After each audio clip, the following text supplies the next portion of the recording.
Hello, hello, and good evening. It feels like it's been a whole day, as it has. I hope you've all been well. Had a good, nice, successful day. Ate food, drank water, took care of yourselves. I hope so. Work today? Went alright. Worked hard. And now, when all is said and done, as the moon comes out to shine, it's time to relax. And that's what I'm here to do. By bringing you all some nice, soft bedtime stories. For you see, there was a day that I was looking up different stories to read as people like to hear them every now and then. Hey, Core. Good to see you. So, I found a website called lemonsandletters.com that exclusively makes a whole bunch of bedtime stories. Hey, hey. So, very often I say that I want to help you all relax and maybe go to sleep. And this time, I'm playing hard. From scratch? Yeah, they just have a ton. And I do mean a ton. Of various bedtime stories. So I figured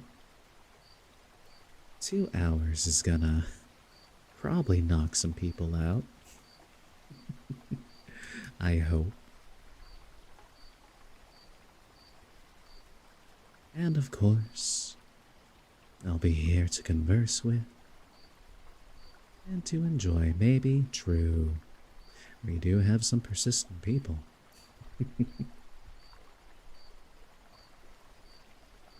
And of course, you just want to see me do anything.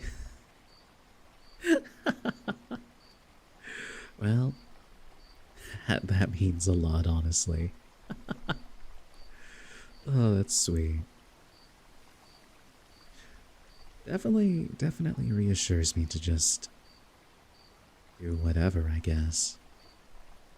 Just being honest, I appreciate your candor and honesty. Always have. And your art too. And your companionship. It's great. But yeah, we'll go ahead and start reading some good old books from lemonsandletters.com. We will start off. We have an animal. We have animal choices.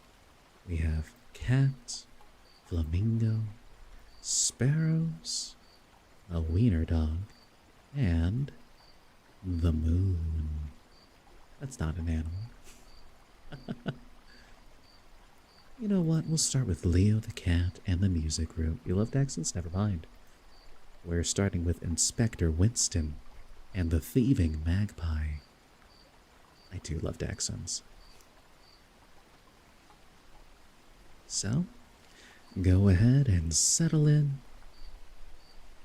Maybe get something nice and warm to drink. Some nice blankets around. I do have ambient sounds playing already, but you can of course provide your own as well. You got water? Ah, that's good. And here we go. Glasses on.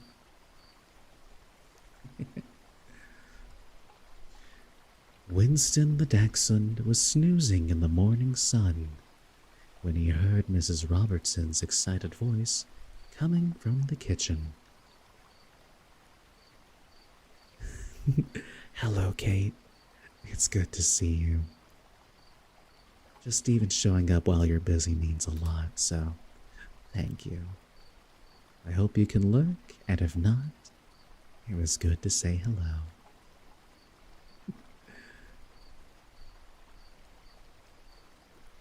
See, even Core's glad you could stop on by. As am I. Winston the Dachshund was snoozing in the morning sun when he heard Mrs. Robertson's excited voice coming from the kitchen.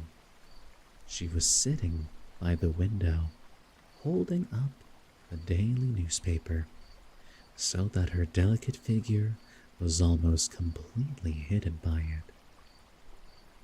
If you didn't know she was sitting there, Winston thought to himself, you'd think the newspaper was talking.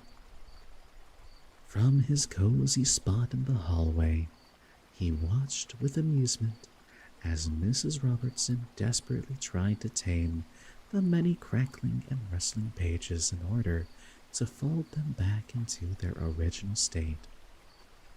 Finally, she placed the newspaper neatly on the kitchen table next to a slice of jam roll and teacup. Only then did Mrs. Robertson notice Winston's curious look. "Oh, Winston, if only you knew," she said, "the things that have been happening in this place lately. Hard to imagine. Those beautiful jewels. It really is a tragedy." Mrs. Robertson took a sip of tea, took another bite of her jam roll, and began to clear the table, lost in thought. She could have expressed herself a little more clearly, thought Winston, who was spending the weekend with Mrs. Robertson. His parents had been invited to a wedding in Italy. What does the newspaper say? Winston wondered. And what jewels is Mrs. Robertson talking about? He paced back and forth in the living room, thinking to himself. Honestly, I kinda love the imagery of a little dachshund pacing back and forth. It's very cute. He was still pacing back and forth, lost in thought, which was making Mrs. Robertson nervous. She had been watching the restless dachshund for a quarter of an hour and found his behavior very strange. The little legs, yeah. Maybe he didn't eat breakfast. Worried about the dachshund's condition, she decided to call Winston's parents in Italy as a precaution. Please excuse the interruption," she said, when his father answered. "You're supposed to be relaxing in Italy. Is it as nice and warm as you hoped?" Mrs. Robertson tried to keep calm during the conversation, but her neighbor could tell that something was wrong. "Is everything all right with you and Winston?" he asked. "You won't believe what happened here in town last night," Mrs. Robertson explained. "All the jewels were stolen from the old town museum. Now they're probably gone forever. And the worst part is that nobody knows who did it or how they broke into the museum in the first place. It's under surveillance day and night." Now that she was talking, she couldn't stop. "I'm also worried about Winston," she said. "He's behaving rather strangely this morning, pacing and not settling down at all. I suspect he didn't eat his breakfast. I made him an egg. Was that wrong?" Winston's father tried to reassure Mrs. Robertson. "You certainly didn't do anything wrong with the breakfast egg. On the contrary, if I know my dachshund, it was a real treat. In fact, I suspect he's just as upset by the news as you are." There was a silence on the line for a moment, Mrs. Robertson was about to remind him that Winston was only a dog, but stopped when she saw Winston's head peeking around the door frame. Oh, that's also a cute image. You'd almost think he'd understood us, she whispered. Now Winston's father was worried about Mrs. Robertson and asked her to keep calm for the time being. He reassured her that his dog was certainly fine and that he would be back in 2 days. Until then, she shouldn't worry. Little do they know. After the conversation, Mrs. Robertson dropped into her wing-back chair. Meanwhile, Winston sat down on the steps that led down to Mrs. Robertson's small garden and let the warm wind blow through his shaggy fur. He dozed off, thinking about what it was like in Italy. He missed his father and briefly wondered whether he shouldn't have gone along after all. But he quickly came to the conclusion that he would then have missed the mysterious jewel robbery. Just then, he was torn from his thoughts by something shiny up in the sky. He could hear a soft clinking sound in the wind and realized it was being held in the beak of a bird. He couldn't see what kind of bird it was, only that it was headed straight for Mrs. Robertson's old apple tree. When the bird landed, Winston made his way over. He sat down under the tree and barked loudly a few times. The bird looked down from the branch. Aha! A magpie, Winston thought to himself, and wondered what the glittery thing was that had just been transported to the nest. I'll be sure to keep an eye on you. After all, magpies are said to have a certain preference for shiny things. Winston spent the whole afternoon in Mrs. Robertson's garden watching the magpie tirelessly transport objects to her nest. Are you the thief we've been looking for? He wondered. I'll find out in time. I'll have to set a trap for you. Winston devised a plan to trick the magpie. He wandered through the house and searched for shiny objects. And, sure enough, in Mrs. Robertson's bedroom, he discovered several pearl necklaces and a bracelet with shiny ornaments. Also, original, thank you for that follow. Welcome in. I hope you're having a wonderful night tonight.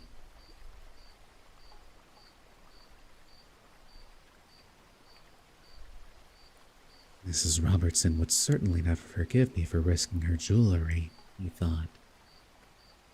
Looking for another idea, he let his gaze wander around the room one last time, and then smiled. I've got it. He walked to the chest of drawers, on which a few craft items and scraps of fabric lay.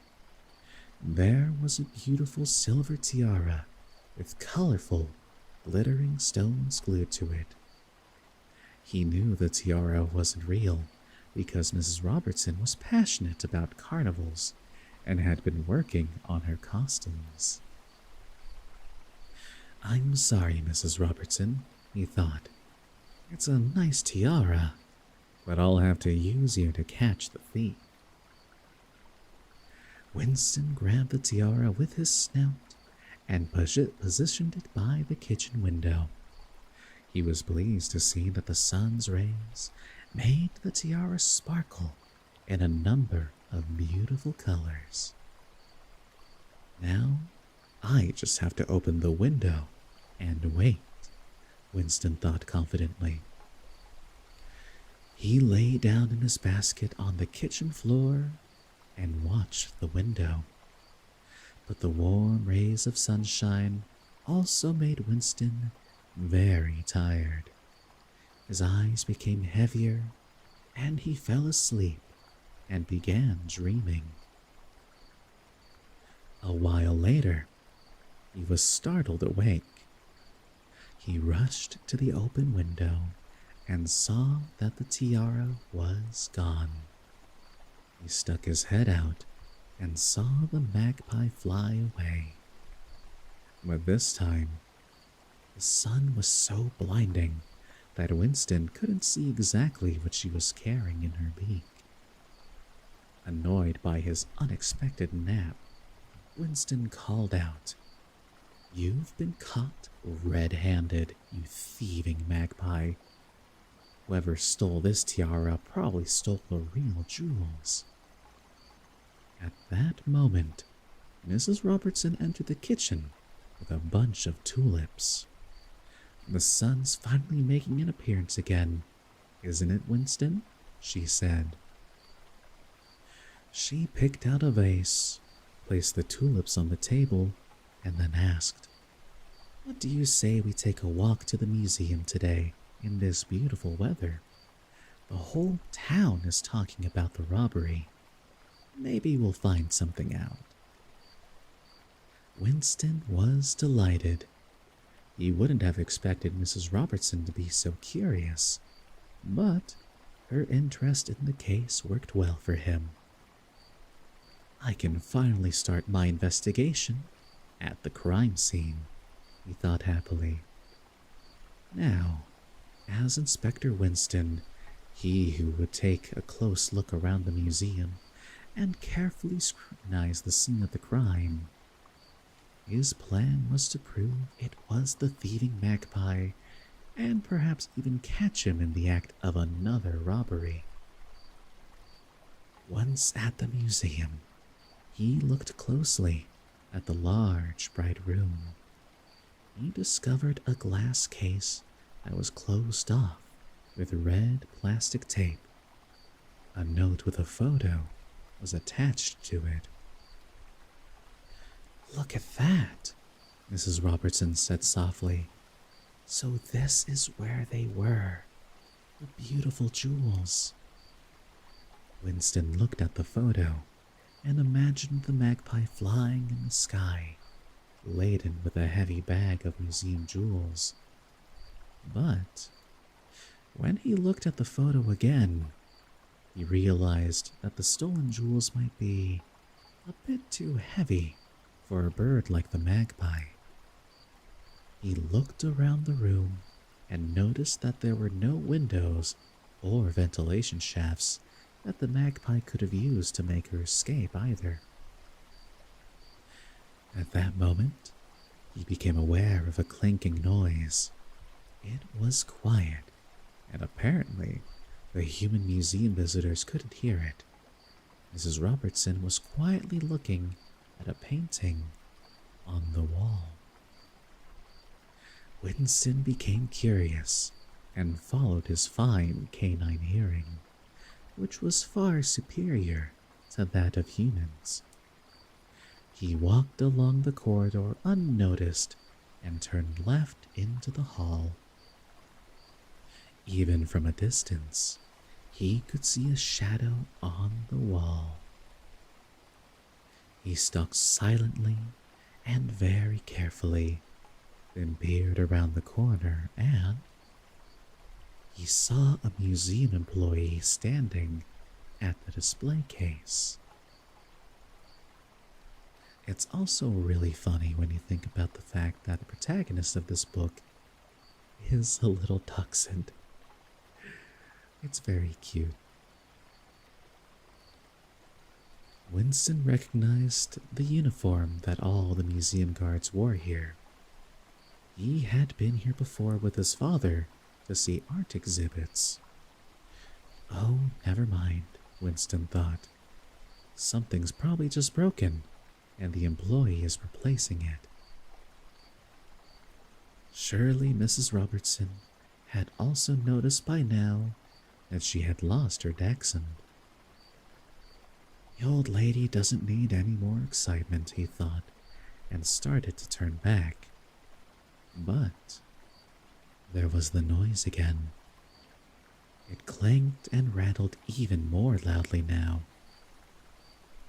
He turned around again and saw the man tipping all the silver coins, some shiny cups and trophies from the display case, into a brown velvet sack, and then stuffing it into a rucksack. A few pieces fell to the ground, which he tried to gather up again quickly.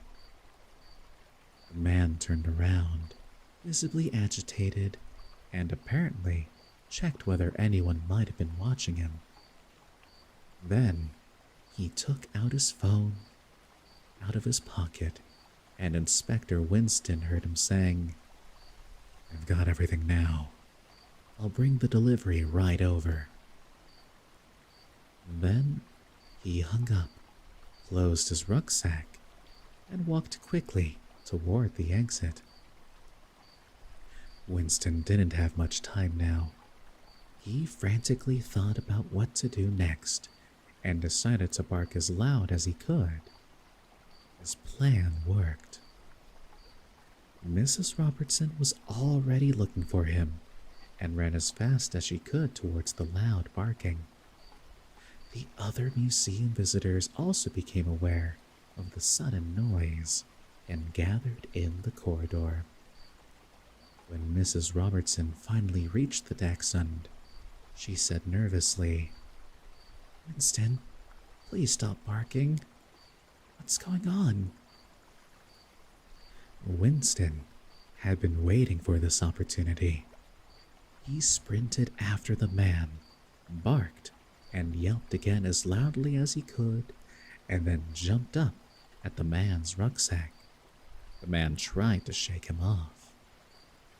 Winston heard Mrs. Robertson call out in embarrassment, "Winston, please leave the poor museum attendant alone.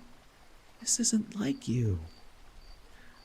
She was just about to pull the dachshund back by the collar when the man's rucksack fell to the ground with a loud clatter, causing everyone to cover their ears. Double Netto, thank you for the follow and welcome in. Hope you have a pleasant evening tonight. A few coins rolled towards a museum employee and landed with a loud clink. She had interrupted her tour because of all the commotion and rushed over. "Those are the Roman silver coins," she said. "What are they doing in your rucksack? Who are you, anyways?" The zipper of the rucksack had burst open, and in addition to the silver coins, they could all see the valuable trophies and cups from the display case. "Hello there, Cozy Bear. Welcome in. And I hope the evening is very pleasant for you, too."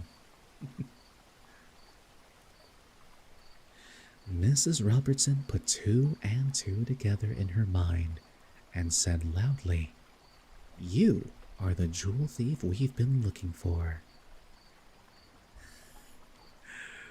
I love how Core always talks over to the other side.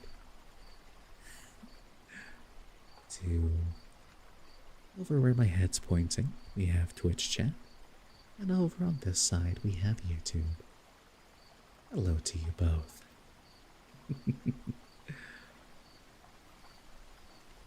The next moment, an employee pressed the alarm button on the nearby pillar, and all the exits to the museum were automatically locked.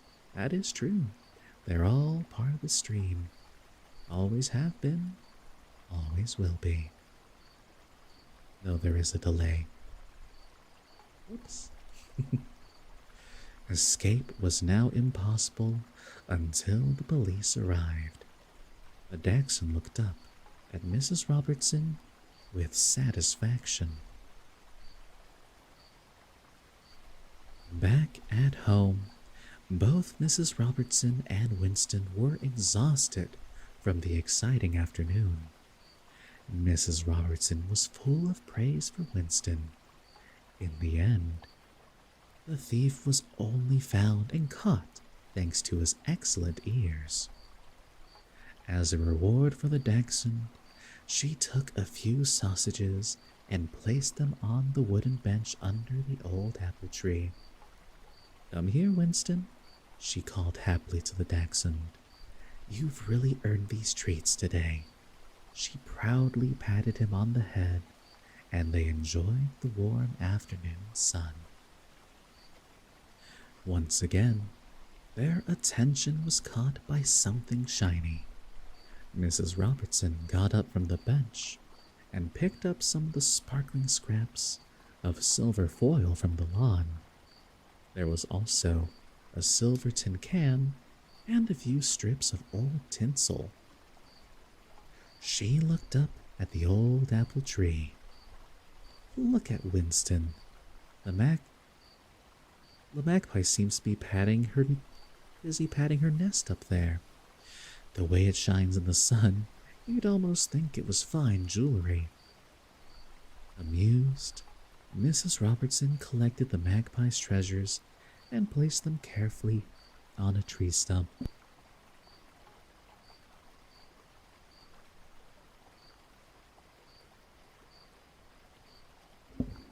Sorry about that, had to cough. Ooh.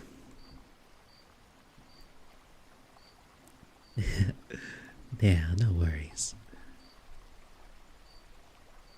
Amused, Mrs. Robertson collected the magpie's treasures and placed them carefully on a tree stump. "Maybe she can still use them," she said to Winston. The dachshund looked at the kitchen window, which was still open, and then spotted the tiara on the lawn. So, the magpie hadn't stolen the tiara after all. It must have been carried off the window by a gust of wind, Winston thought. He looked up into the treetops and watched the magpie as she tirelessly fixed something in her nest with her beak. "I'm sorry, dear magpie. I was wrong. You aren't a thief after all." The end. That was cute. And yeah, looks like the magpie wasn't the museum thief after all.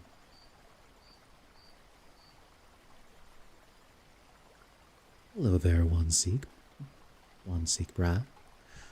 Welcome in, and hope you're having a good evening. I'm gonna take some time to drink some water.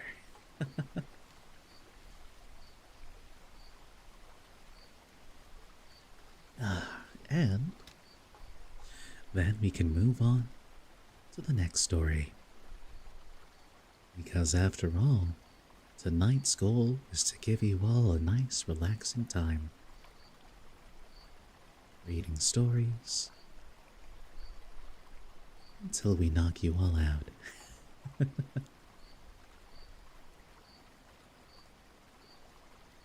Here's a fun one. Another story from lemonsandletters.com. Leo the Cat and the Music Room. Go ahead. Try it. Anyways.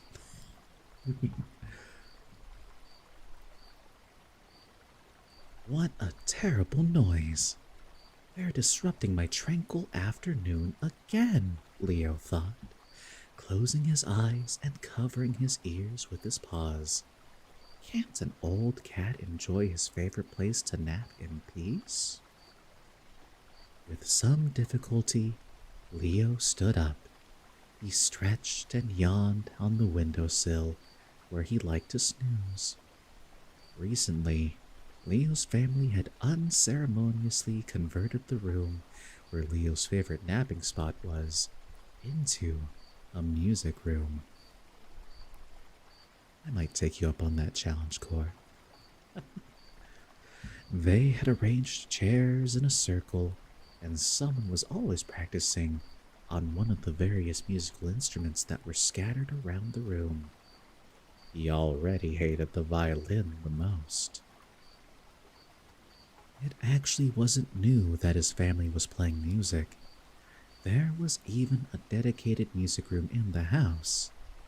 But it was strange that they were now practicing in the living room. Leo's family had started being joined regularly by music-making strangers. Leo usually likes visitors, but these people didn't notice him at all. Hi, Luxie. Welcome in. I hope you've been well, and that work has treated you kindly. It was like he was invisible to them. They went straight to the chairs and became completely engrossed in their music. Generally, Leo didn't mind human-made music, but this cacophony of sound could hardly be called music at all. There was no harmony. It was unbearable. The noises that were coming from the new music room reminded Leo of the cat concerts that occasionally took place at night in the neighbor's yard. Leo would cautiously, but in the perfect safety of his family's home, look down from his windowsill and think of how very glad he was not to be involved in the scary hissing and mewing of the neighborhood cats. He imagined the stray cats were fighting for their territory. Maybe they were making new friendships? Leo wasn't sure. Fortunately, he was never involved. In any case, they made similar noises to the violin that was being played. Leo instinctively arched his back and shook the tension from his body. This always caused him to lose a lot of his fur, but he didn't care. A big cloud of fur drifted throughout the room, sticking to the armchairs, the carpet, and the musical instruments. What a cat. Leo's family hated when his fur went everywhere. Just the other day, Leo overheard his mom looking frantically for a lint brush and yelling, "You'd think we'd have a lion in the house with the way Leo is shedding." She had continued complaining, "You can't leave the house without brushing yourself off first. Has anyone seen the lint brush?" After another few minutes of searching, she exclaimed, "That's it. I'm adding 10 lint brushes to my Christmas wish list this year." Honestly, real. Leo wondered why his family didn't like his beautiful fur. Leo led a nice life with his family, and he appreciated it very much. But this new band practice in his favorite room was just too much. He decided he needed to defend his territory, like the cats in the yard. He wanted his family and their guests to see how much they were disturbing him. The next time the room was full of people tuning their musical instruments, Leo took action. He couldn't stand by and let this go on. He began to rub himself against the guests' legs. This was usually how he charmed visitors, but today he had another motive. As he moved around between people's legs, he left behind more and more little tufts of fur. It didn't take long for someone to notice. "Leo, what are you doing? Can't you see we're busy making music?" A woman began to sneeze repeatedly, and a man kept looking down at his leg. The trumpet player even said that their instruments sounded clogged, but none of them stopped playing music. So Leo started singing along really loudly. He worried the music would drown out his voice, but then one of the musicians yelled, "What's wrong with your cat? It's impossible to concentrate in here." His family apologized for his behavior. "He's not usually like this. I don't know what's going on with him today," said Leo's mom. Leo was relieved they were defending him. He figured it was a good sign. Often, when his family was very busy, they would lose track of time. Sometimes, they would even miss his fixed meal times, which were otherwise very strictly observed. Like tappies? I'm not tapping the mic. I am now.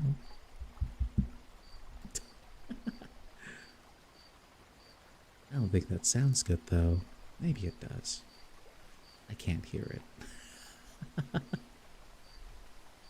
That's what you heard earlier? Sorry. And it sounds fine? Oh, okay. I might add it to the repertoire. Anyways, back to the book. Often, when his family was very busy, they would lose track of time.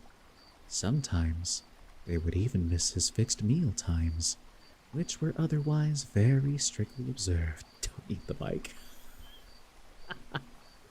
That would be rather vorable.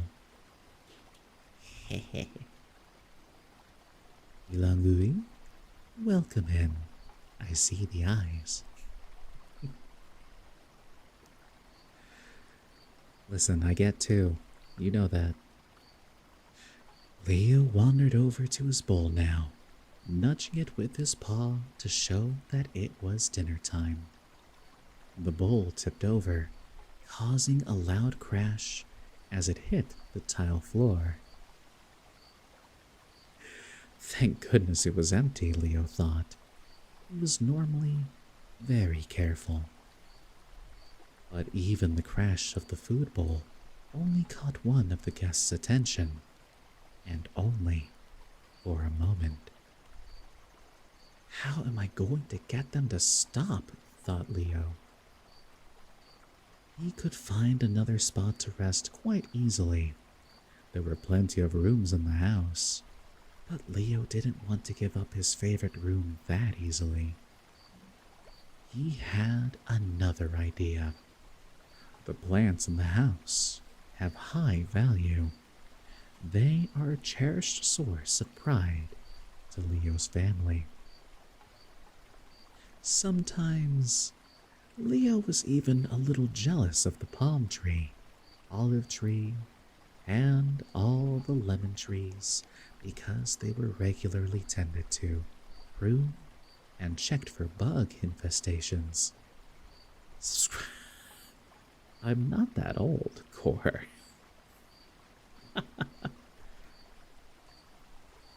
Thanks for plugging me, though.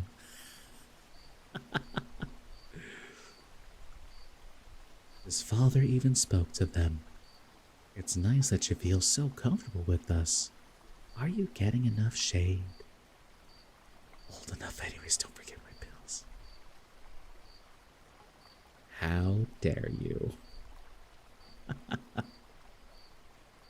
Sometimes Leo wanted to scream. They're just plants. You should be taking care of me. What a soothing little corner you found on the internet tonight. Well, thank you. You certainly tried hard to make it that way. Hopefully, you have a wonderful night tonight. Should you decide to stick around, keeping the stories up for a while longer.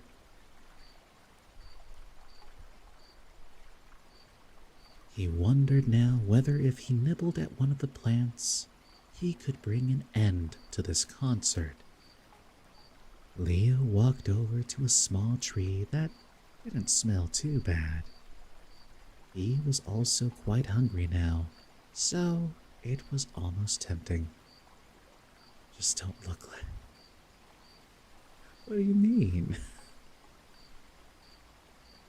People enjoy the Celeste streams, or the horror streams, or the other streams. It's always comfy cozy. Okay, maybe not the Lethal Company streams, but those are fun. He jumped onto the ledge of the plant's pot to get a better look at the leaves. Some people do. Just as he was about to extend his paw to grab a branch, he lost his balance, and the big pot toppled over. Leo leaped from the falling pot and grabbed hold of the chandelier across the room like a circus performer. No one could ignore that. Everyone dropped their instruments at once and jumped into action. Meanwhile, Leo dangled from the chandelier, but the room was quiet at last. Sounds fun? Well, I thought so. Broken pieces of pot and soil were scattered across the floor. The guests looked between the cat still clinging to the chandelier and the mess on the floor in disbelief. Surely they'll help me down from here, Leo thought. But he had never seen his family so upset.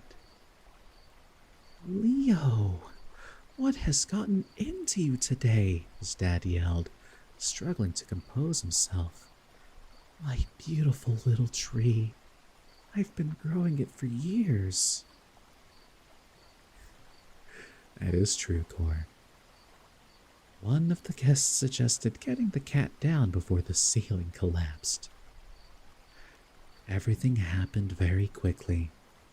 Someone grabbed Leo and took him straight outside to the terrace and slammed the door shut. Leo sat there petrified. This was not how he imagined this going. He was a very well-behaved cat. He had never spent the night outside before. How could they? He wondered. Instinctively, Leo knew that no amount of begging and scratching at the door would help now. He had really disappointed his family. Leo thought of the upcoming cat concert tonight in the yard. The human concert didn't seem so bad now. I wish I had let them have that room. What if they never let me in again? Leo worried. Leo walked over to the gazebo and hid under a blanket to wait. After what felt like an eternity, the gazebo door creaked open. I hope it's not the other cats, Leo worried. But then he heard a familiar voice. Where are you, Leo? His mom said. He was so relieved. His family must love him a lot. He was quite sure of that now. And that is the end of that one.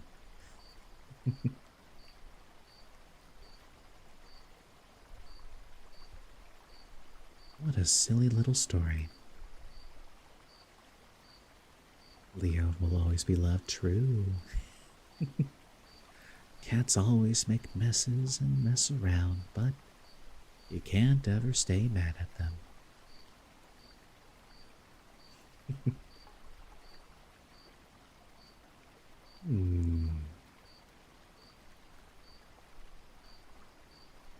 Yeah, I agree. This website really has some cute stuff. Love cats? Me too. I love cats and dogs and all sorts of other animals. I just wish I personally wasn't allergic to them. Oh well, I love them all the same, and they love me. It's worth my throat closing and almost dying every time, and breaking out into hives and being itchy.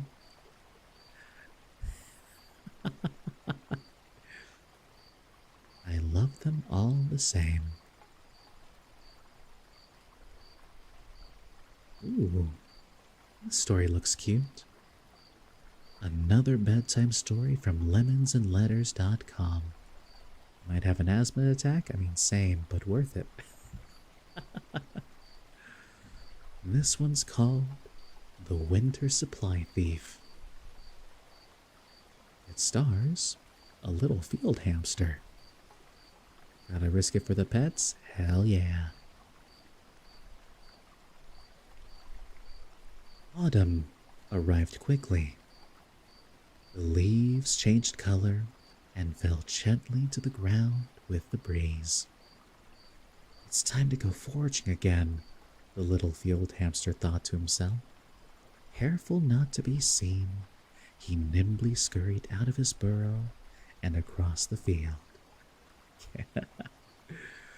Until recently, tall grass and bushy cornstalks had been here.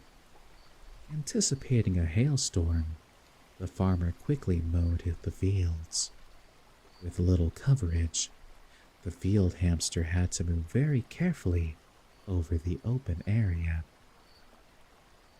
He laboriously collected individual kernels of corn and other leftovers from the harvest. With his supply stored in his cheeks, he dashed back to his burrow. He placed the kernels in his pantry and headed for the hazelnut tree. He met a squirrel there who was busy picking nuts and dropping them to the ground below where he would collect them to bury. "Hey," the squirrel called down from a branch. "What are you doing here? This is my tree." The little cheeks, they go.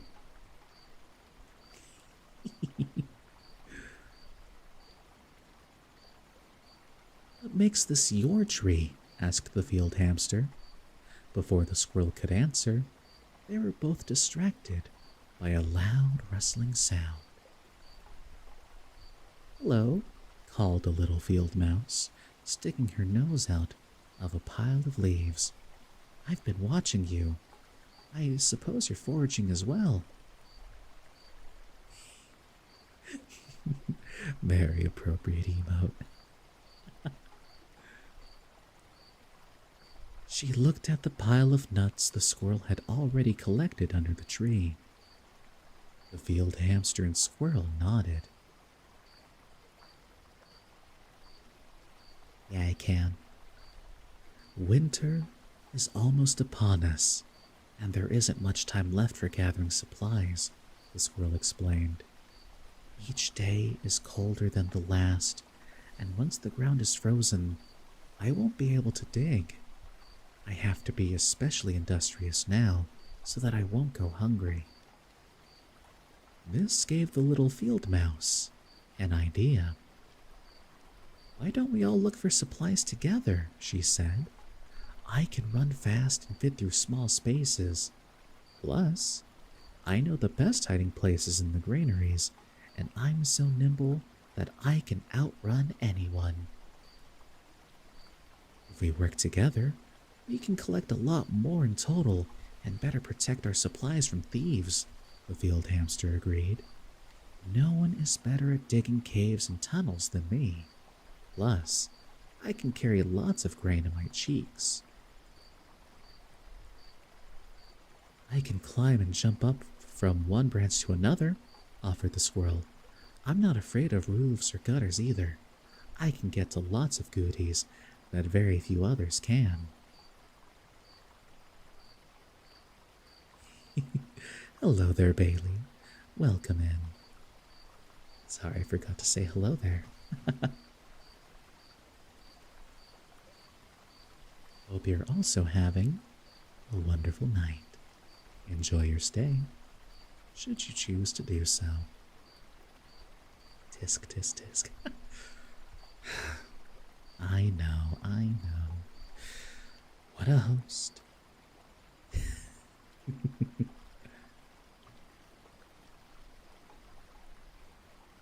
I can get to lots of goodies that very few others can. And I can fly, exclaimed a little titmouse, who had been listening to the conversation. If there's danger, I can give out a warning and get away quickly. Plus, I can see bugs and worms from high up and find grains or breadcrumbs almost anywhere. May I join you? My brain's going to mush, I'm too old.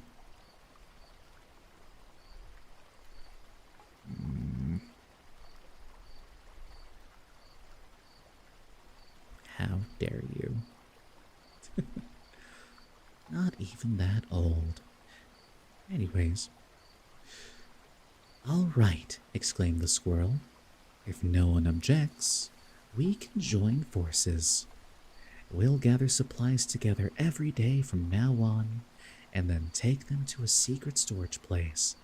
We won't tell anyone where we hide our supplies, and each of us can take turns keeping watch, so that no one steals from us.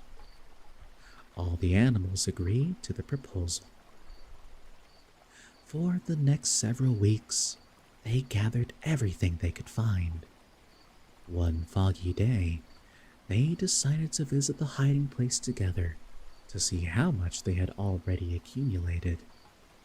Winter was not far off, and everyone felt well prepared. I'm sure we're ready for winter, the little field mouse exclaimed when everyone had gathered at the secret hiding place. They looked at a small mountain of nuts, berries, and grain. Wait a minute, said the titmouse. This pile looked much bigger yesterday. The animals looked around at each other suspiciously. The field hamster was the last one to stand guard, said the squirrel. He could have snuck out supplies in his big cheeks. You're very invested in these rodents' lives now, can't even fall asleep. Oh no, it's the opposite effect.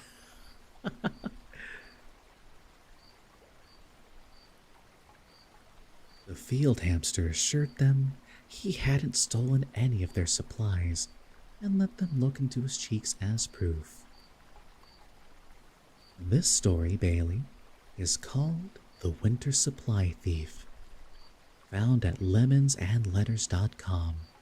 They have a lot of cute bedtime stories, actually, and I've been just reading a bunch of them tonight, and will continue to do so. They're very adorable.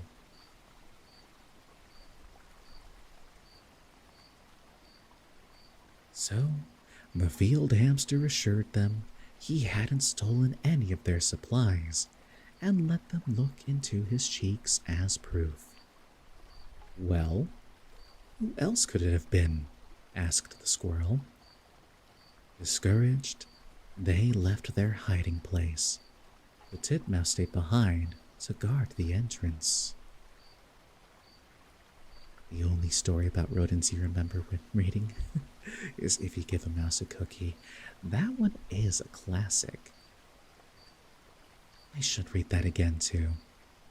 I have a few other classic children's stories as well. Often I go back to read Corduroy, There's the Giving Tree, Where the Wild Things Are. Yeah, I should grab If You Give a Mouse a Cookie.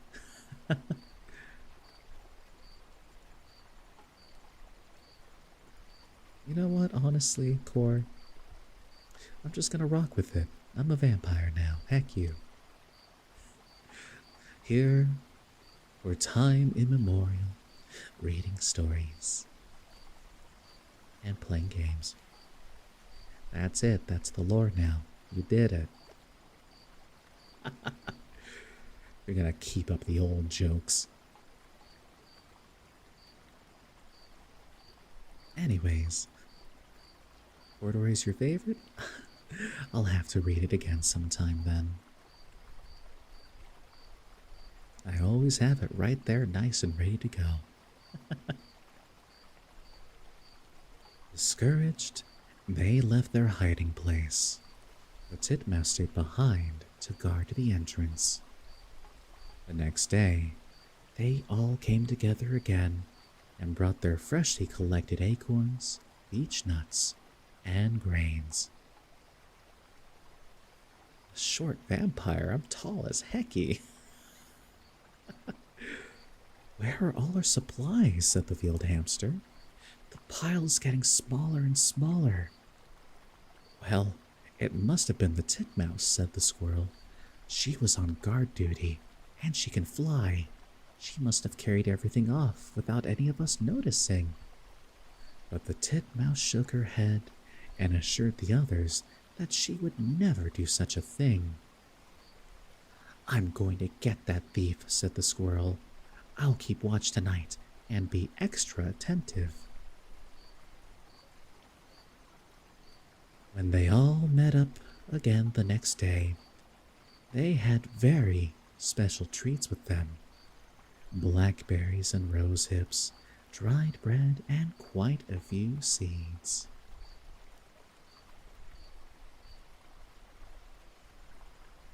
I'm ignoring you now, Core. You sit there and take your stories in peace. Oh dear, said the field mouse. I think the squirrel is the one who's been stealing our supplies. More are missing. After all, he can climb high up in the trees to hide them. But the squirrel affirmed that he had nothing to do with the disappearance of the supplies. They were at a loss.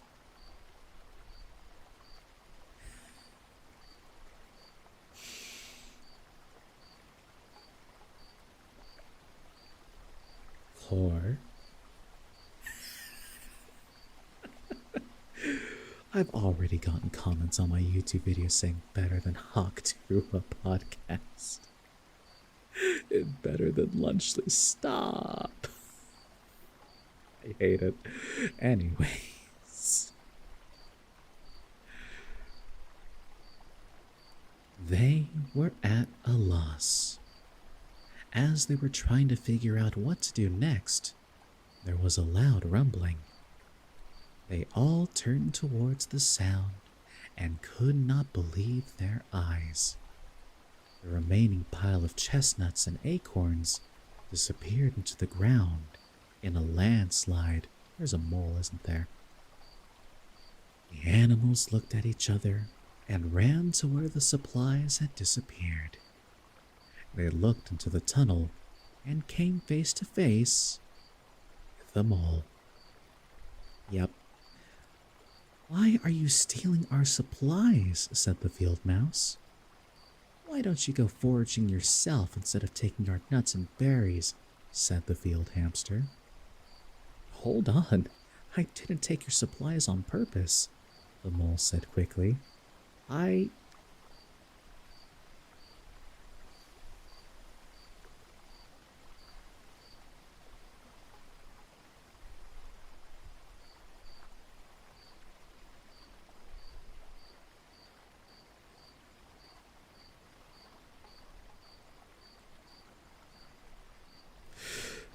Moving on.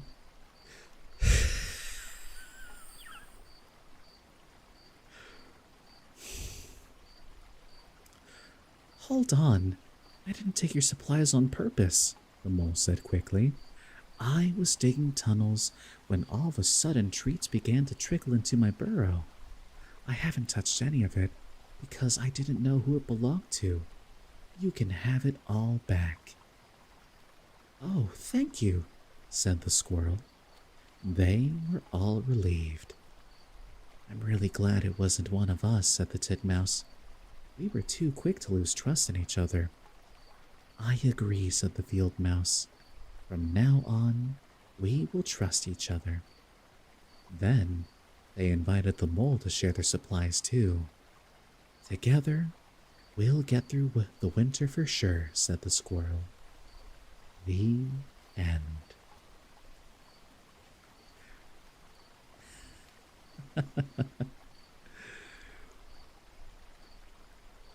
Well, that was silly and fun. these cute little stories, very fun to read. Yeah, I agree. And now, we have another one, still from lemonsandletters.com. And this one is called The Elf Lantern Parade. Looks like it's a shorter one too. So it'll be nice and easy.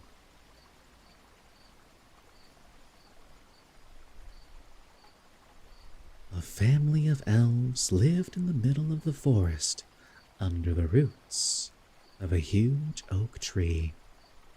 Elves arranged their routines and rituals according to the 4 seasons: spring, summer, autumn, and winter. Will this be a VOD later? Oh yes, and will be uploaded to YouTube soon. I should work on editing those. I have almost everything saved to be uploaded and edited.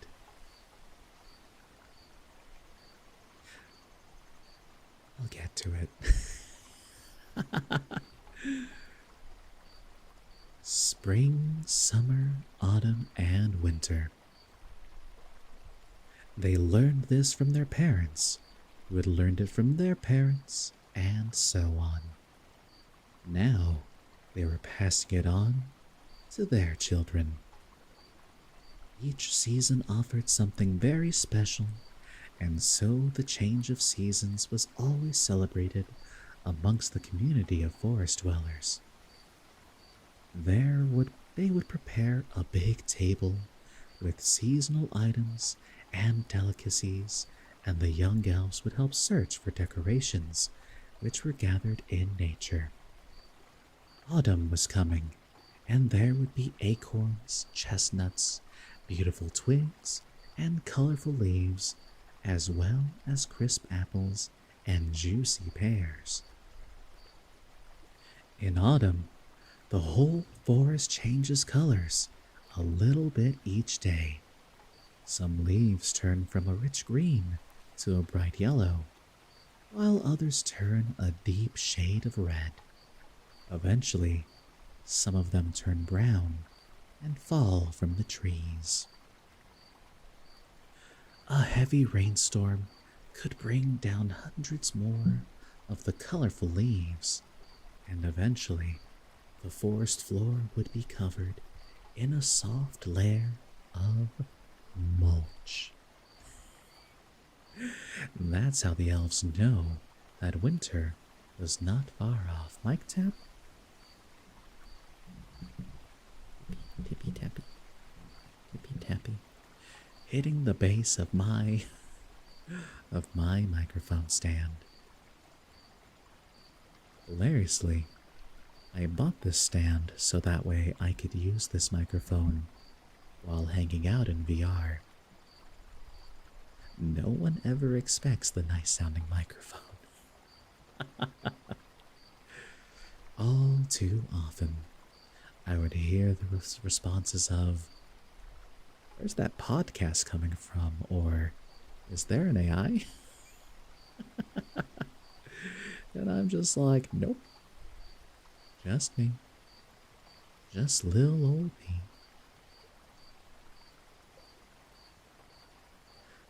Before autumn began, the elves had a lot to do. They gathered berries and made juices and jam to have throughout the winter. They collected delicious mushrooms and dried and stowed them away. They picked the last beautiful flowers in the meadows and put them in a press made of wooden discs. Voice 2 HD, that's always the complaint. These were for the upcoming Lantern Festival, a highlight in the forest community. The days were becoming noticeably shorter, and often the family sat around the big table by candlelight with tea and crispy pastries. They would keep busy by knitting, sewing, and crocheting. They made hats, scarves, gloves, and socks to keep warm as the weather got cooler.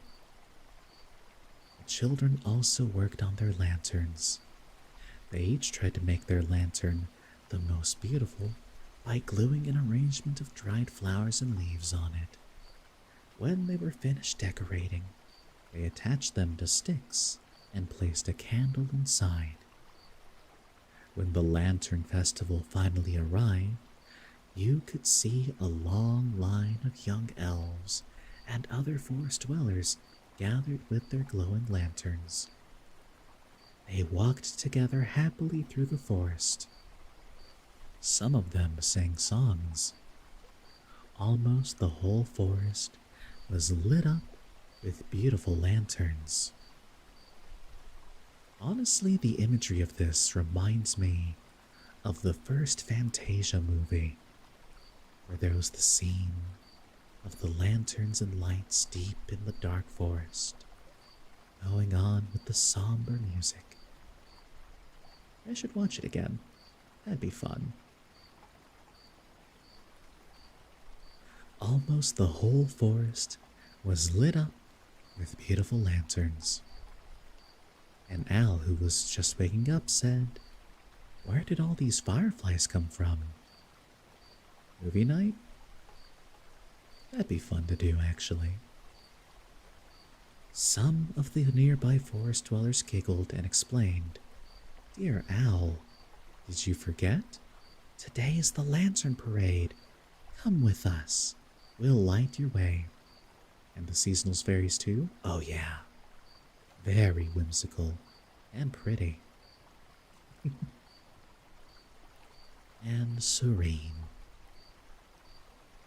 And so, the procession went on as more forest dwellers joined in. A splendor of radiant lights shone throughout the forest.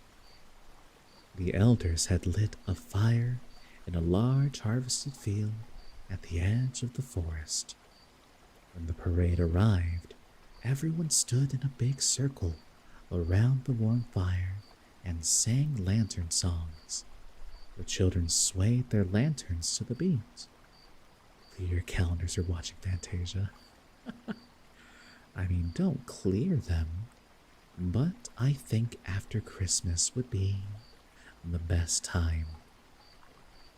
Because unfortunately, I do work a full-time job Monday through Friday. However, I did something a little fun and sneaky, which basically is, after Christmas Day, which I have off, I asked for the next 2 days off, giving me a full 5-day weekend. Oh yeah, I'll be here.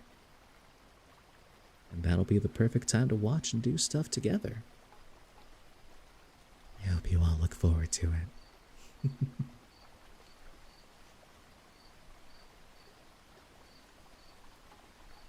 The elders had lit in a large harvested field at the edge of the forest. When the parade arrived, everyone stood in a big circle around the warm fire and sang lantern songs. The children swayed their lanterns to the beat. When the fire grew dim and the first lantern started burning out, they all noticed a pleasant aroma in the air. An old badger and a bunch of elves were serving a big basket of freshly baked bread rolls. Oh, the memories. Anyways, these are the most delicious bread rolls I have ever eaten, said a little fox. The others agreed. Everyone wanted to know the recipe, so the badger promised to write it down for them. The youngest elves grew tired. They were celebrating the Lantern Festival for the first time, and it was a big day. Meanwhile, the older ones well knew that winter would be here again very soon, and that the rhythmic change of seasons would go on and on. You love bread rolls? Me too. Many, many years ago, I used to live in a completely different country And in that country, we would occasionally go down to the markets in order to go and get some food. Where we would park, though, and enter in, among the first few stores was a bakery. We loved going in the morning as the freshly baked bread would waft through the air. Such a heavenly aroma.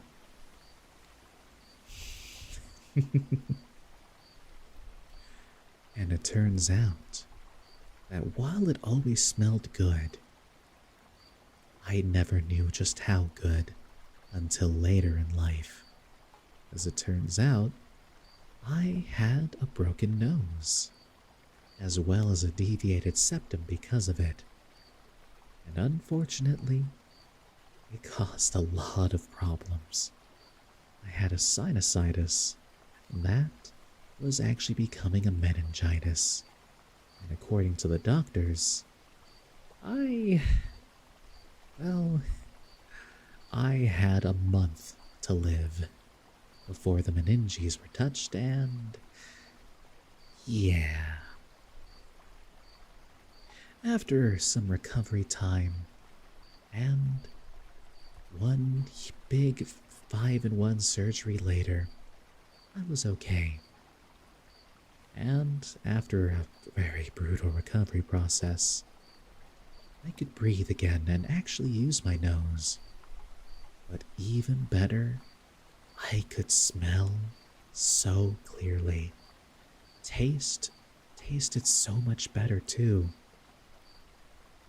And imagine how it felt going to the markets and smelling that heavenly aroma of delicious fresh baked bread so clearly for the very first time. I absolutely adore it, and if I could, I'd love to live close to a bakery. But then that's also very, very dangerous. Glad I'm okay then? Yeah. I've had a lot of close run-ins. I've led a very weird and exciting life full of lots and lots of pains. But I've always lived to tell the tale.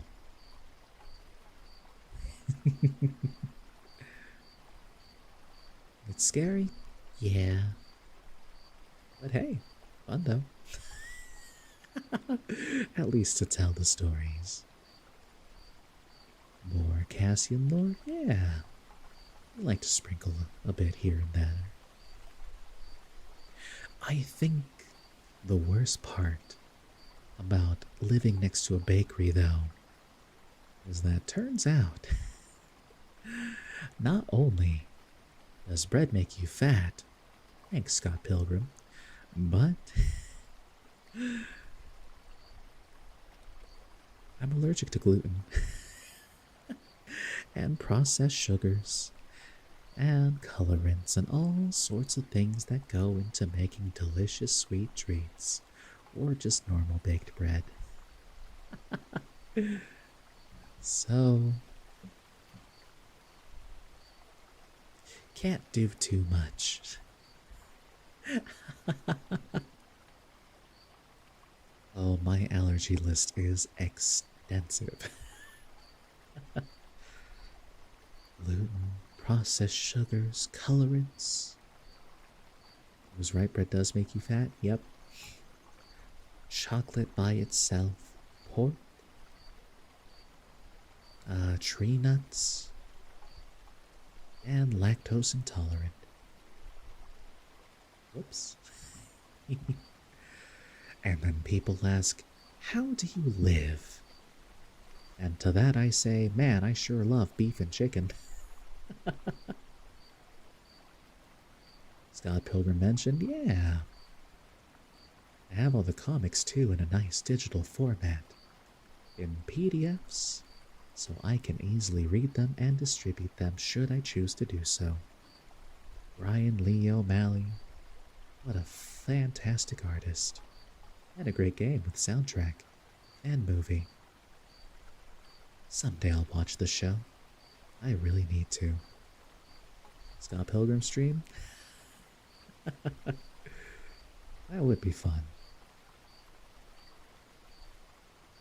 We could play through the game. I don't think the show was fire, so I heard. I don't know if the game soundtrack would get me copyright stricken because Anna Managuchi, but we can try.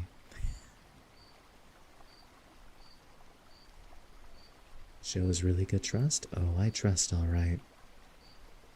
I've heard a lot of good things. We'll see? Yeah. If not, it'll be one very, very quiet VOD.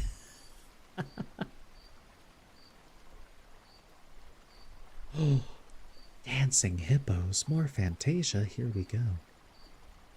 Another bedtime story from lemonsandletters.com called Kelly the Hippo Dreams of Dancing.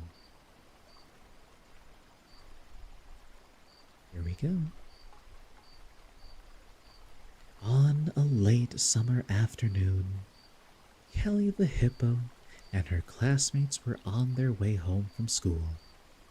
While Kelly's friends were looking forward to playing tag with their siblings and reading their favorite books late into the evening, Kelly only wanted to do one thing.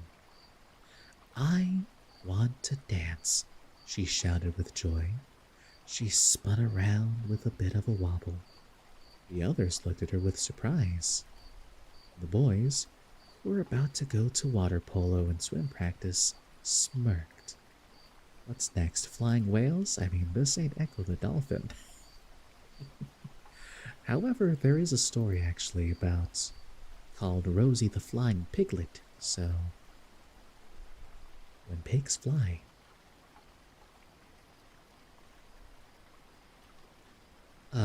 Kelly, don't you think you're a little big for dancing? Asked Sam, the oldest in the class. The others giggled, and Kelly looked sheepishly at the dusty ground of the hot savannah.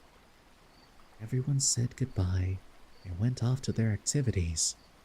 Kelly went home and threw her school bag under a shady tree in frustration.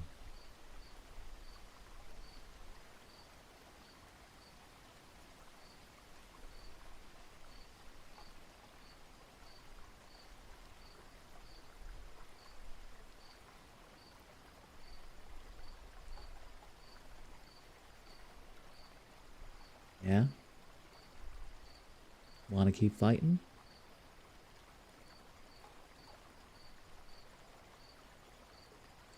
Anyways.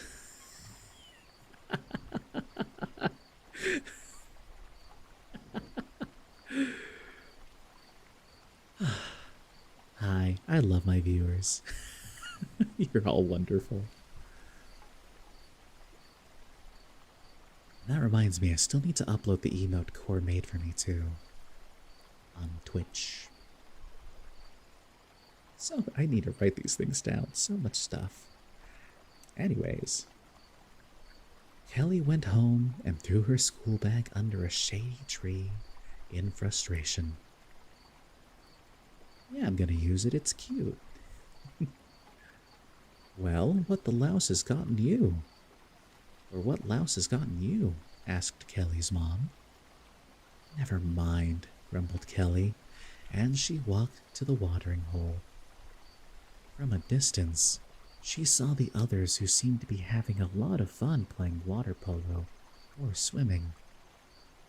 Why is anyone too big to dance, but not too big to play water polo, she wondered.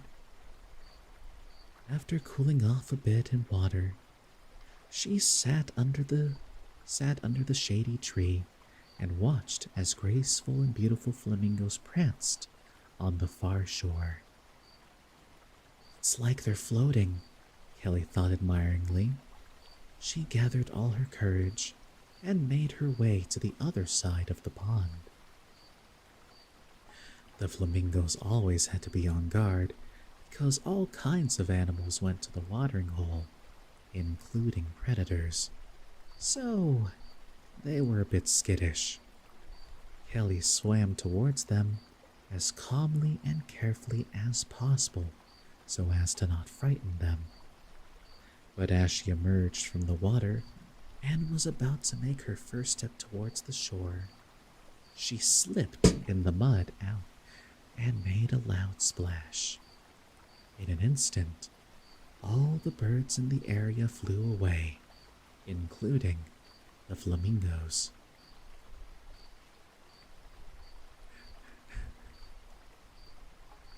Hello, Lychee. Good to see you. I hope you're doing well today. And that you get to rest up now. Kelly was annoyed with herself. Why do I always have to be so clumsy? Now the flamingos might look for another watering hole, and I won't even be able to watch them dance, she thought. Crestfallen, she turned to swim back to the other side when she heard a voice. They must have mistaken you for a crocodile. Kelly turned and saw a single flamingo standing on the shore. Why didn't you fly away like the others? Kelly asked cautiously. Because I'm not afraid of a friendly hippo like you, the flamingo said confidently. My name is Lori. What's yours? Kelly introduced herself and told Lori all about her dreams of dancing. She also told her about how everyone at school thinks a hippo shouldn't dance. That's a lot of hogwash, Lori countered. Anyone can dance if they want to. Don't let them spoil your fun. Kelly couldn't believe it. She had only known Lori for a few minutes, and yet she was the first one not to laugh at her dream. Let's dance together, Lori suggested. She showed Kelly a few gallant turns. Look, it's easy. You make it look easy, said Kelly, who was very excited. I'll meet you here tomorrow after school. The two said their goodbyes, and Lori took it upon herself not to tell anyone. The next day, Kelly had a hard time focusing in class. In her mind, she was practicing her dance moves with Lori. Her daydream was interrupted when the bell rang and everyone hurriedly grabbed their bags and books to run out into the afternoon sun. When Kelly arrived at home, she saw many flamingos standing on the shore of the watering hole, and right in front of them was Lori. She quickly put down her bag and swam right up to them. She was more careful this time so as to not scare them. Sure enough, all the flamingos stayed on the ground, watching her cautiously. Hey, Kelly, there you are, said Lori. They started their routine, with Kelly trying to imitate Lori's moves. They practiced every day, and slowly word got around that Kelly the hippo was dancing, and not badly at all. She enjoyed it so much that she practiced whenever she could. Gradually, her initial stomping and rumbling turned into careful and rhythmic movements. One day, Kelly and Lori... Hey there, Milan. I see you decided to join us on the Twitch side. Welcome in. There definitely is less of a delay.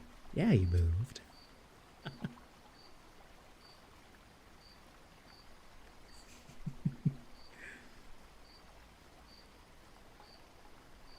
One day, Kelly and Lori arranged to meet at dusk to rehearse a new routine. Steps and moves that Kelly once would have had trouble remembering now came to her easily and naturally. As Lori turned on the music and Kelly brought out her colorful scarf to swing rhythmically to the beat, many animals gathered around the pond.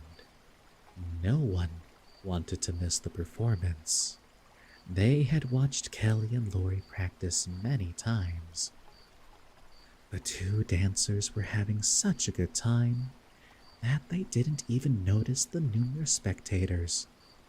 Only when they had heard the thunderous applause from all directions did Kelly the Hippo realize that it pays to believe in your dreams.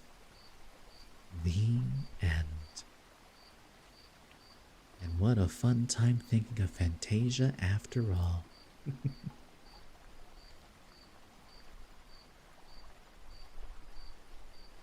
Good for Kelly, good for Kelly. She did it. What an icon. Oh yeah.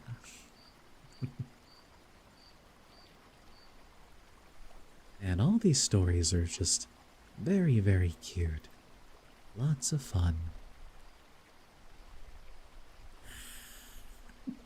Kelly Slay.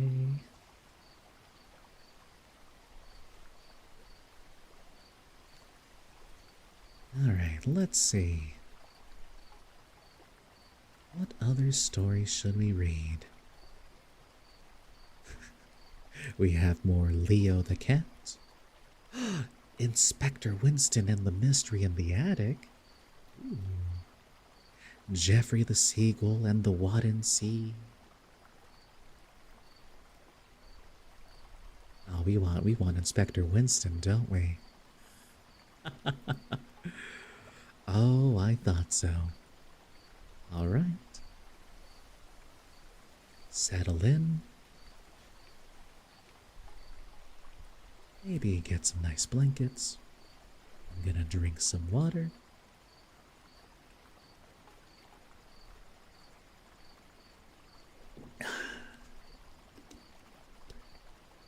Can't live without it. And here we go. Ooh, Inspector Winston and the Mystery in the Attic. The first snowflakes of the season fell gently and quietly from the sky and landed unnoticed in Mrs. Robertson's windowsill. And thank you, Mylon, for the follow. She sat in her cozy wing chair and warmed herself by the crackling fire. She was immersed in her book and didn't even notice that her front garden had been transformed into a wintry landscape. As she got up to make herself some hot chocolate, she heard rumbling and scratching above her living room. What was that? Is it that windy outside? She thought. She opened the window and looked out. Oh my! Where did all this snow come from? She wondered as she glanced at the clock on the wall. I guess that I lost track of that time. She looked back out of the window, but everything was still and covered in a blanket of snow. The noise couldn't have come from the garden, but then where did it come from? She thought. On the way to the kitchen, she found an empty cardboard box on the floor. Wasn't this box on the shelf this morning? She thought. The noise I heard must have been the sound of it falling. She pulled a small pot out of her kitchen cupboard and poured some fresh milk and cocoa powder into it. A few moments later, the smell of hot chocolate filled the room. She made herself comfortable again in her wing chair and picked up her book. As she reached a particularly exciting part, she was startled again by the same noise. The rumbling went on for a time and then suddenly stopped. She ran through all the rooms in the house, but couldn't find anything out of the ordinary. I'll have a closer look tomorrow when it's light out, but it's probably just the snow sliding off the roof, she reassured herself. The next morning, she prepared a delicious breakfast and searched again through all the rooms. When she found them all as expected, she decided to go out and spend the day with her grandchildren. A little distraction certainly can't hurt, she thought. She made her way to the bus stop, looking forward to spending a lovely day in the snow with her grandchildren, some warm tea, and cookies.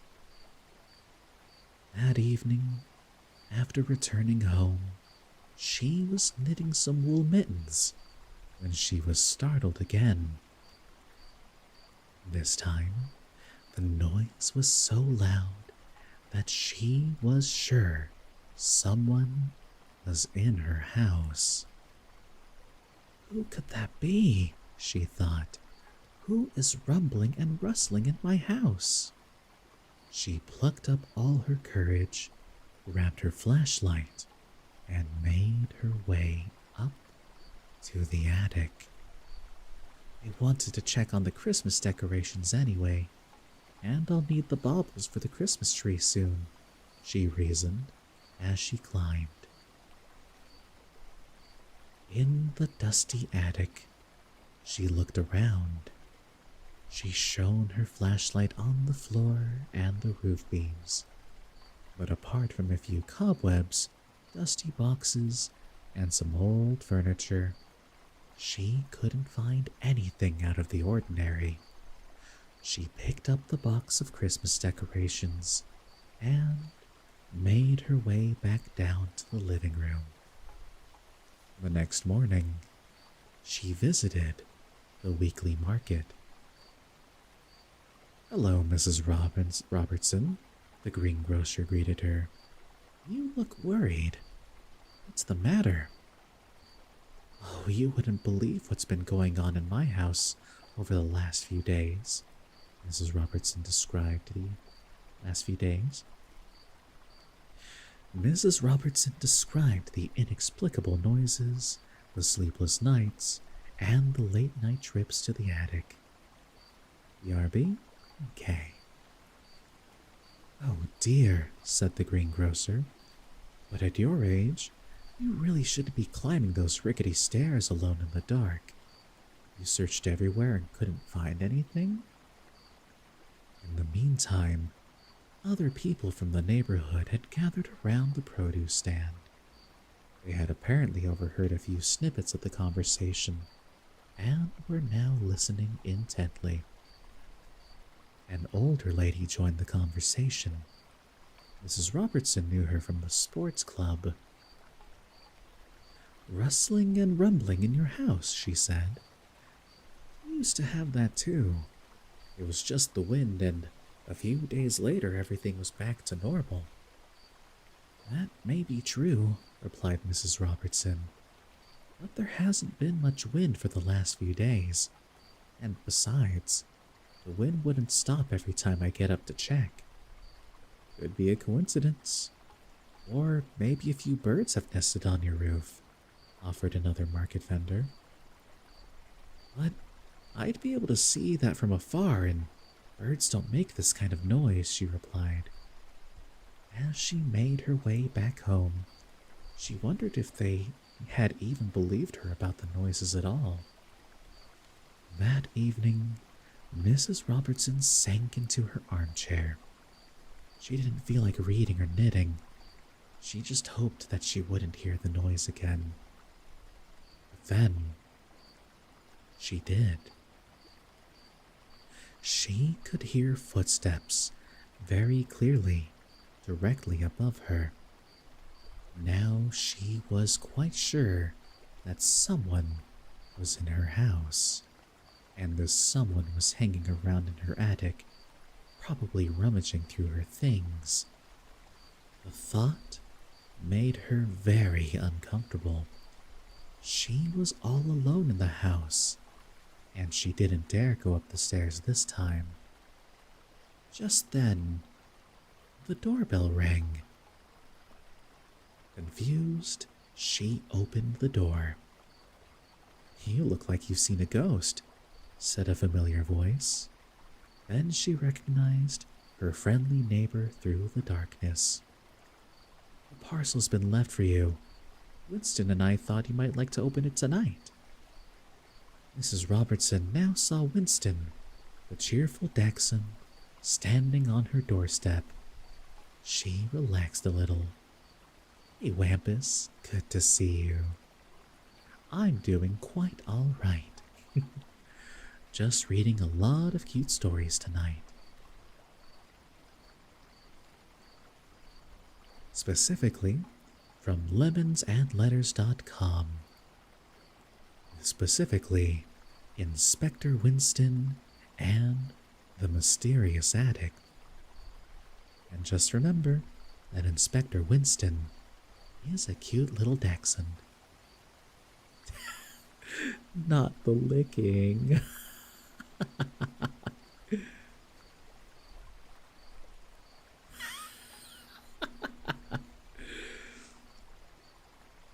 She relaxed a little. "Please, come in, and I'll tell you everything." "You have to clean Wampus." "Fair enough." After she explained what had happened over the last few nights, all three of them sat speechless in the living room. "Don't worry, we'll get to the bottom of this. I'm going to take a look in your attic and find whoever is hanging around up there." The neighbor bravely made his way upstairs. Winston and Mrs. Robertson opted to stay downstairs. "There's nothing here except a lot of dust, boxes, and cobwebs. You can rest easy," the neighbor called down from the attic. A few minutes later, he was back downstairs, wiping the dust from his hands. "It was probably just the wind. Don't worry about it. Actually, we're going to visit our family tomorrow, but they have cats and that Winston doesn't get on with very well. What do you think about him keeping you company and maybe looking after him for a bit?" At first, Mrs. Robertson wanted to refuse. She didn't need company. She wasn't bored and she didn't need looking after. But then, the idea of having a watchdog in the house didn't seem like a bad idea with everything going on in the attic. So, she agreed.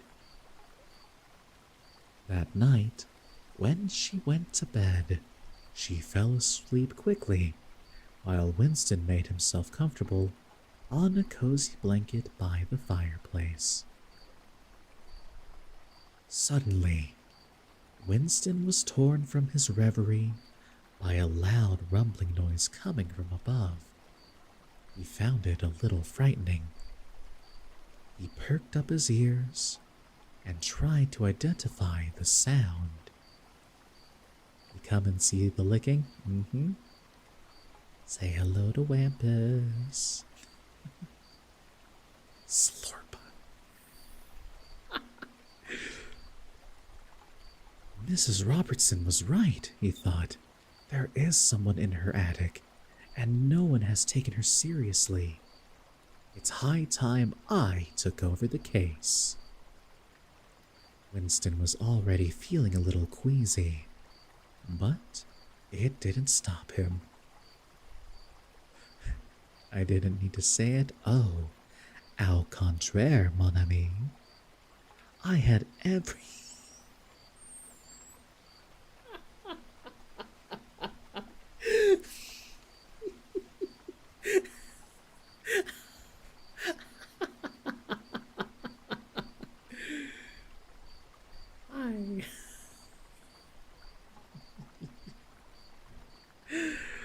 Hi.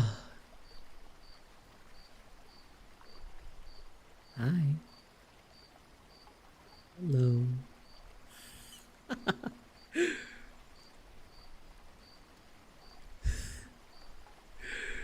Winston was already feeling a little queasy, but it didn't stop him. He crept up the stairs and heard movement for a brief moment. But as soon as he reached the top, the attic fell silent. It's dark up here, he said to himself, and these old paintings and furniture are a bit creepy. But a detective isn't afraid of anything.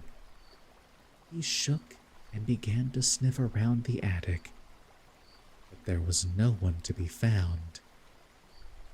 I'll find out who's hanging around here, he thought. The next morning, Inspector Winston got up early. He wanted to set a trap for the intruder in the attic. To do this, he shifted the boxes with his nose, poured out old marbles and wooden blocks from Mrs. Robertson's grandchildren's toy box, and scattered blue ink pads in all the corners of the attic. Then he placed a few white sheets of paper under the skylight. This is the only escape route besides the stairs, Winston noted with satisfaction. Your footprints will reveal whoever you are.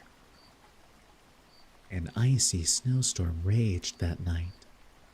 Snow and hail pelted the windows, and a cold stream of air blew through the wolf gables. The storm was so loud that Mrs. Robertson and Inspector Winston couldn't hear any other sounds coming from the attic. The next morning, Winston went upstairs again. The boxes were out of place. The marbles were now scattered all over the wooden floorboards, and there were 2 different footprints on the white sheet of paper.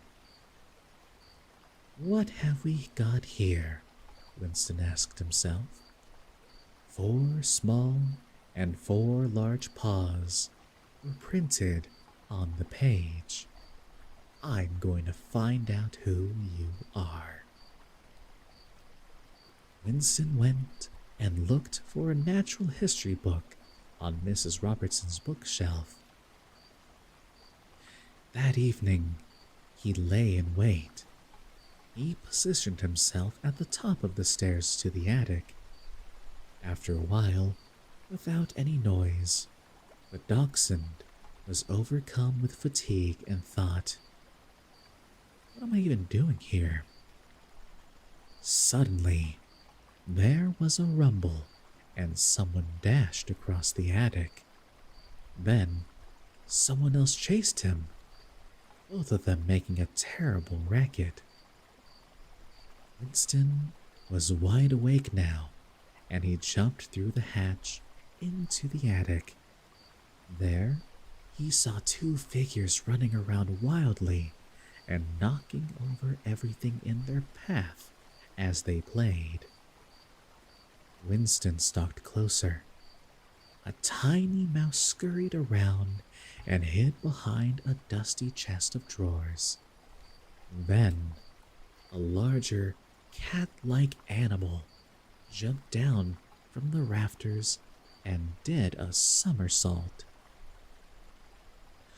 Winston could hardly believe the circus-like spectacle unfolding before his eyes. If he hadn't seen it himself, he wouldn't have thought it possible for a marten and a mouse to make so much noise. It's a pine marten. I love pine martens. They're one of my favorite animals. If you don't know what a pine marten looks like, I highly suggest you look it up on Google what one does. M-A-R-T-E-N.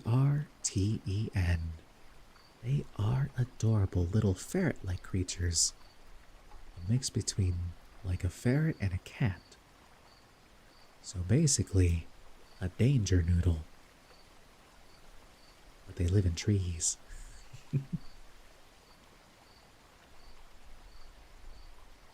It sounded as if burglars were ripping apart Mrs. Robertson's attic. They're so squiggly. Relieved and satisfied that he had now tracked down the troublemakers, he grabbed the footprints on the paper as evidence and placed them on the floor in the living room next to the natural history book. Later, when the doorbell rang and the neighbor wanted to pick up his dachshund, Mrs. Robertson invited him to stay a while. "Oh, please come in," said Mrs. Robertson. "I've just prepared breakfast, and thank you for leaving your dog with me. It helped me sleep a little easier, although the noise was unbearable again last night." "Well, I won't say no to coffee," said the neighbor, who went into the living room where Winston had made himself comfortable in front of the fireplace. "What's this? What's this? Has the natural history book fallen off the shelf?" exclaimed Mrs. Robertson. The neighbor was just about to pick it up when they both noticed the white paper with footprints on it. They're the tracks of a marten and a mouse? They both looked over at Winston in amazement. He was proud of how quickly he was able to solve this case. But as for how the marten and the mouse were going to disappear from Mrs. Robertson's attic, well, that was someone else's mystery to solve. The end. What a good boy. He's a very good boy.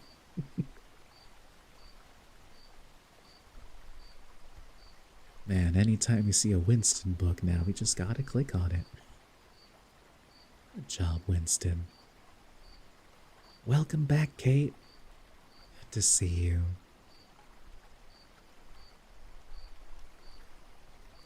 All the pats for Winston. Let's see. What other books do we have? We have Geoffrey the Seagull and the Seals, Leo the Cat and the Thief, the Beat Counter. We have Timothy and Melvin Find Lodging, The Early Onset of Winter, Christmas with Bruce the Bear. Wait, there's one more. There is one more Winston book. And as it turns out, just enough time to read it. As we will get into the final Winston book on lemonsandletters.com, Inspector Winston and the Bread Wreath. Get a skincare real quick? Sounds good, Lychee. Hilariously, I actually did that too before starting stream. I took a nice shower and moisturized my face.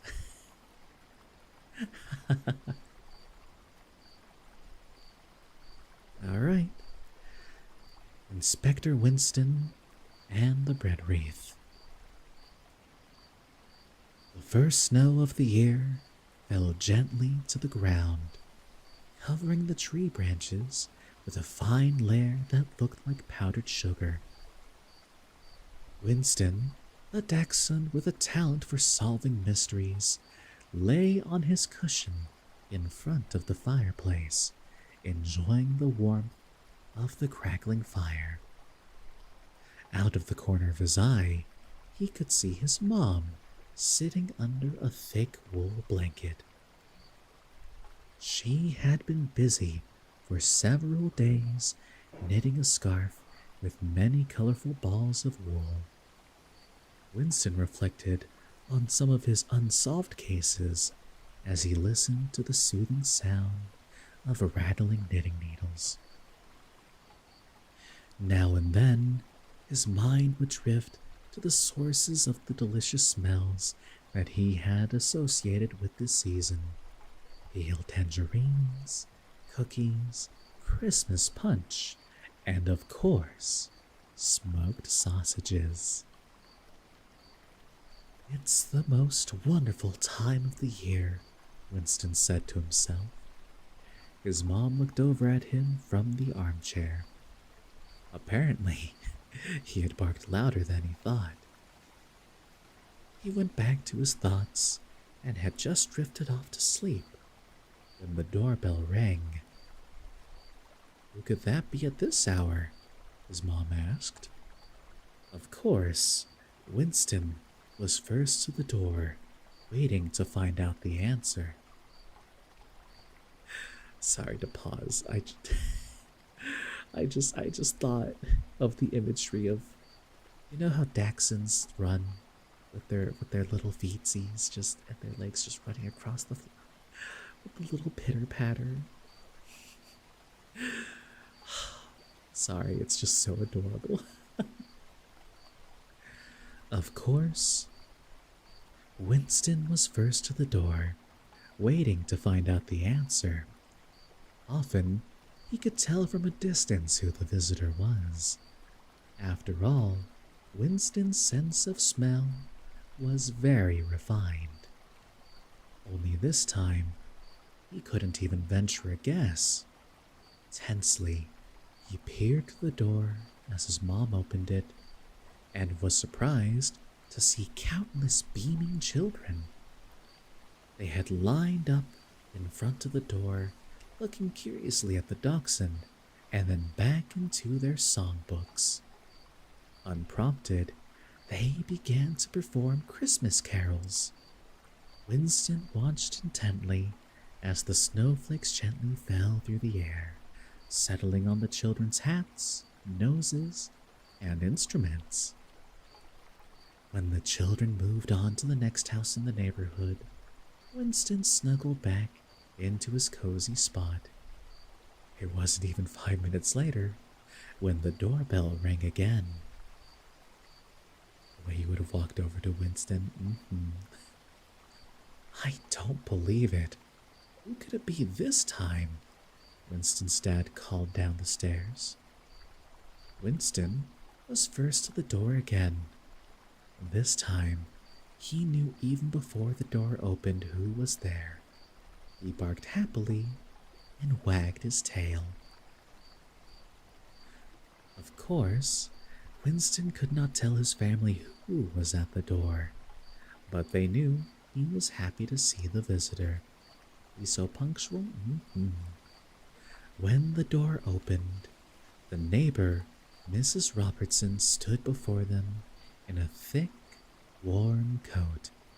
She held a stack of beautiful handmade cards. "Sorry to bother you so late," she said. "I just didn't get around to handing out the invitations earlier. I would like to cordially invite the three of you to my annual Advent party this Sunday." Mrs. Robertson bent down to Winston and patted his head. "Of course, in addition to my famous bread wreath, there will be some delicious sausages for you." With a twinkle in her eye, she stood up straight again and tugged her coat into place. While the two women talked some more, Winston made himself comfortable again in his basket under the stairs. He remembered past Advent parties at his neighbor's house and thought of how much all the guests loved her bread wreath. He had never tasted it himself, but the smell alone was scrumptious. Winston's eyes fell shut at the thought of delicacies to come. The next day marked the beginning of Advent. Winston walked through the snowy village. He watched the residents clear the snow from their hedges in order to hang fairy lights. The smell of red cabbage and roast poured out of a neighbor's open window. Winston's mouth watered. When he arrived back home, Winston could see through the window that Mrs. Robertson was in the process of taking her famous bread wreath out of the oven. He watched her as she gingerly placed it on the windowsill, wearing thick gloves and calling out to someone. Winston concluded that Mrs. Robertson already had a visitor. Then he heard children's voices and saw a shock of blonde hair standing at the window. Now that his view of the bread wreath was blocked, he decided to get comfortable in the chair. His dad was busy carrying in new wood for the fireplace and stacking it neatly. Winston felt sleepy. A little nap before the celebration can't hurt, he decided, and he fell asleep without a care in the world. A flurry of activity began. He's just like you for real. All the guests had already arrived at Mrs. Robertson's house and were listening to beautiful Christmas music played by Mrs. Robertson's granddaughter, Rose, on the piano. The guests made themselves comfortable in the armchairs or gathered in small groups around the warm fireplace in the living room. Mrs. Robertson served punch and tea as everyone eagerly awaited the moment when the food would be ready and the official cutting of the bread wreath would begin. Winston made his way through the crowd, making sure to avoid Mrs. Robertson's cat. Suddenly, there was a noise in the kitchen, followed by a loud scream. Inspector Winston knew it was his time to shine. He immediately made his way to the kitchen where the noises had come from. He saw a startled Mrs. Robertson running frantically through the small room. She searched the entire kitchen, running from one cupboard to another, looking in every box and drawer. Rose had stopped playing the piano in the commotion and spotted Winston in the doorway to the kitchen. "Psst," she called to him to get his attention. "Grandma's bread wreath has disappeared. Do you think it was stolen? That would spoil the whole party. Can't imagine how sad my grandmother and the guests would be." Winston felt the fur on his back rise. Who among these friendly neighbors would do such a thing? He jumped into action, contemplating which of the invited guests might have a motive. He thoughtfully considered each of the guests he had seen in the kitchen. He noted that some of Mrs. Robertson's visitors had been in the kitchen the whole time, saying they wanted to help wash the dishes. Mrs. Robertson's best friend from the church choir had been helping Mrs. Robertson with the preparations. She had been dashing hurriedly from the kitchen to the living room, during which time the bread wreath had been left unattended. "Don't jump to conclusions," Winston admonished himself, trying to follow the bread wreath trail with his fine nose. "I'll find it all right, and the thief too." Winston made his way through the numerous guests, getting closer and closer to the scent. When he got to the top of the stairs to Mrs. Robertson's cellar, he felt a hand on his head. Flustered, Winston barked, "Leave me alone, you thief! You can't stop me!" But it was only his dad's hand. Soon, he heard his soothing voice as he gently scratched the dog's ears. "What's the matter, Winston?" he asked. "That must have been an exciting dream you were having. It's time to leave for Mrs. Robertson's Advent party. I can't wait for her famous bread wreath." Confused, Winston opened his eyes. It had all been a dream. The bread wreath had not disappeared at all, and soon everyone would be enjoying a wonderful afternoon.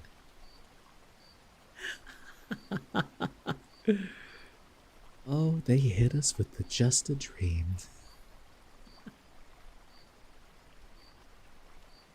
We were bamboozled. We were smeckledorfed. That's not even a real word, and I agree with me.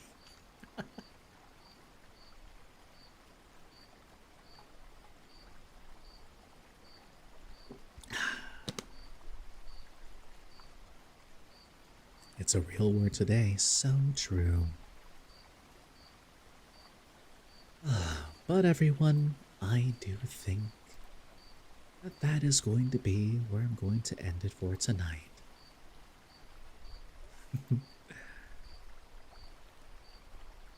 It certainly was a lot of fun, and I hope you all enjoyed and at least feel pretty sleepy, or at least restful.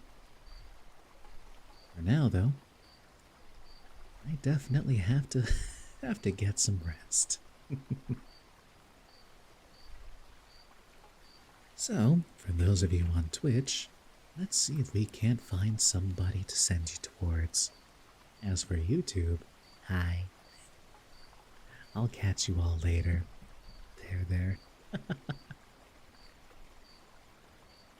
Let's see. Do I have anyone to really go to? Someone comfy and cozy. You're right. There.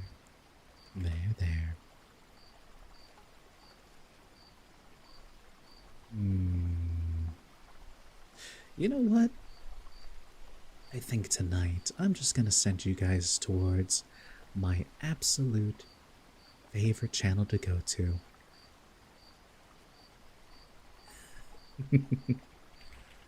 Nice, relaxing, and maybe a little bit quacked up. So everyone, have a wonderful night, and I will see you all tomorrow. You'll understand when you make it there. Good night.